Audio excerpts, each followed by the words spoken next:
I've been playing first-person shooters since the early 2000s, everything from Counter-Strike and Halo to retro classics like Doom, Quake, and Half-Life, and even modern spiritual successors such as Ultra Kill, Black Mesa, and Dead Link. Over hundreds of thousands of hours in the FPS genre, I've watched it evolve, unfortunately, usually in the wrong direction. Monetization and live service models. AAA shooters today lean heavily into microtransactions and cosmetic battle passes, pushing players to spend continually on items that feel like they should have shipped with the game. Recent titles such as Splitgate 2 have drawn fire for $80 weapon bundles and $40 portal skins on a free-to-play game, sparking backlash that these practices undermine player trust and contradict promises of no pay-to-win elements.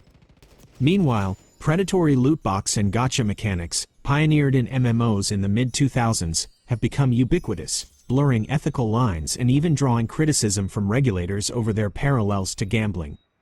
Buggy launches and delayed patching. Gone are the days of polished day-one releases. Battlefield 4 infamously launched in late 2013 with game-breaking glitches, from invisible helicopters to progression logging failures, prompting DICE to halt all other projects until it was fixed. It took nearly a year of continuous patches to restore stability. More recently, Build a Rocket Boy's Mind's Eye shipped with so many performance issues and crashes that it sits at only 40% positive reviews on Steam, despite promises of hotfixes to come. Industry-wide, studios like Embracer and Ubisoft are publicly admitting that delays and quality shortfalls are squeezing profits and forcing reliance on back catalog sales, an unsustainable model for future growth. Skill-based matchmaking, SBMM, and engagement-optimized matchmaking, EOMM.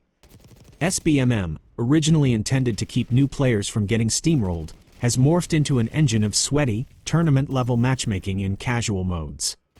Call of Duty's developers defend it by citing higher retention among lower-skill players, but many veterans argue it stunts growth by trapping you in tight skill brackets and removes the joy of mixed-skill matches, dominating a weaker team or learning from a stronger one.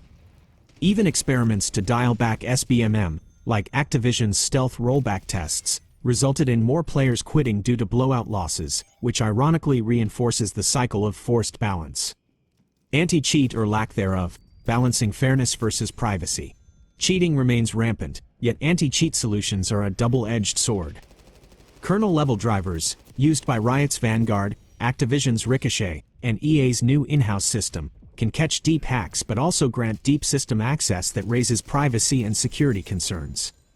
Activision even acknowledged banning legitimate players when its Modern Warfare Ricochet flagged clean accounts, highlighting the fragility of these systems.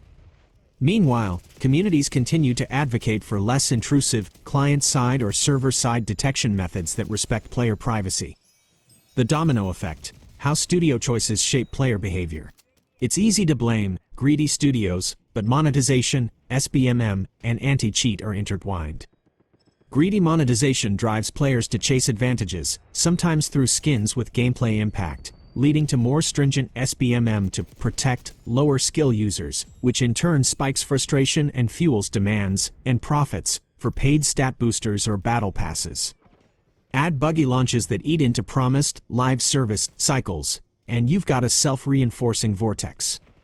High-profile failures and community backlash. Sceptre divide.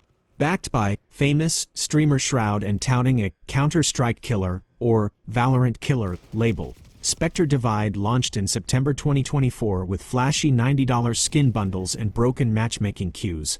Players waited over 10 minutes to find a match, only to be met with lag and disconnections. Despite a strong first-week surge, approximately 400,000 players, concurrent numbers fell to approximately 1,000, and Mountaintop Studios announced a full shutdown and refunds by March 2025. X-Defiant.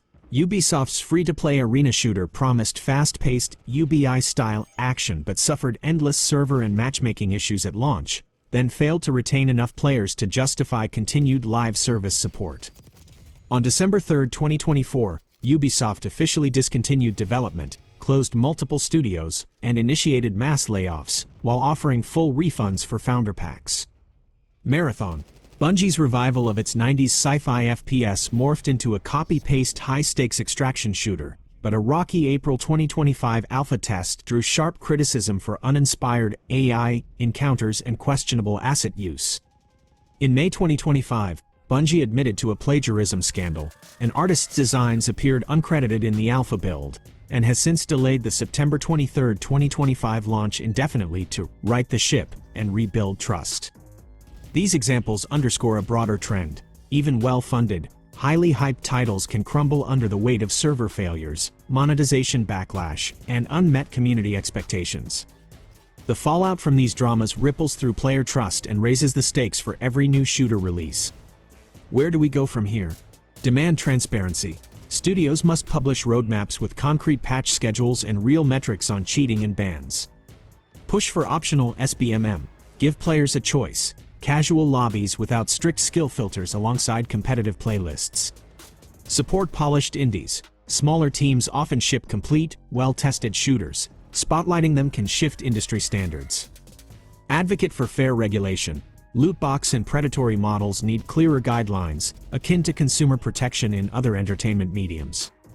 Thankfully, the saving grace in today's FPS landscape comes from mostly indie developers.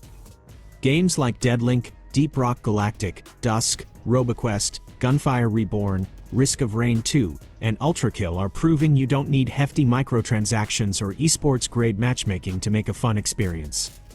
These teams ship polished, complete experiences straight out of the gate, and they remember the core appeal of the genre: skill, creativity, and pure, unfiltered action. Case in point, Ultrakill recently dropped a surprise content update that was entirely free, reminding us that putting players first can still spark genuine excitement. I don't know what big studio needs to hear this, but a happy customer spends more than a pissed-off customer. Anyways guys, I don't know how to end a YouTube video, so take it easy, and thanks for coming to my desk talk.